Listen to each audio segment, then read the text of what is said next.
Sveiki, brangus klausytojai. Su jumis Aušra ir podkastas 5 minutės. Užtikrinta pabaiga.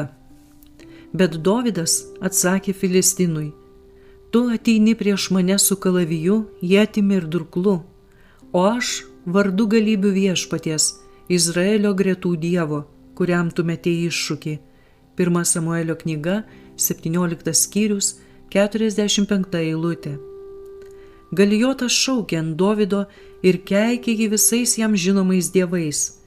Jis jautėsi, kad tai yra jo garbės įžeidimas kovoti su paprastu paaugliu, kuris atėjo pas jį beveik neapsiginklavęs. Dovydas nesusierzino dėl to, kad buvo taip žeminamas. Jis taip pat neišsigando, girdėdamas jo baisius grasinimus. Jis atsiliepė: Tu ateini prieš mane su kalaviju, ietimi ir durklu, o aš vardu galybių viešpaties, Izraelio gretų Dievo, kuriam tu metėjai iššūkį. Jo kalba, ištarta aukštu ir maloniu balsu, suskambo ore ir buvo aiškiai girdima kovai susirinkusiems kareiviams. Galijoto pyktis pasiekė aukščiausią ribą. Įniršęs jis nusimetė šalmą, saugojusi jo galvą, ir metėsi į priekį, norėdamas išlieti savo pyktį priešininkui. Jesės sūnus buvo pasiruošęs sutikti savo priešininką.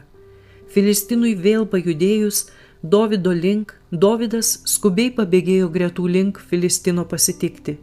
Įkišęs ranką į maišelį, Dovydas pasiėmė vieną akmenį, sviedė jį su aidyklę ir pataikė Filistinui į kaktą.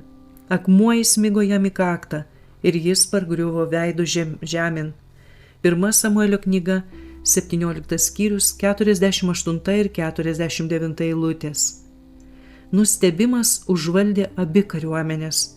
Jie buvo užtikrinti, kad Dovydas bus nužudytas, bet kada akmuo praskriejo oru ir pataikė tiesiai į taikinį, jie pamatė galingą karį svyruojantį ir ištiesiant rankas, lyg netikėtai jis būtų apakęs. Milžinas susvyravo ir kaip nukirstas ąžuolas krito ant žemės.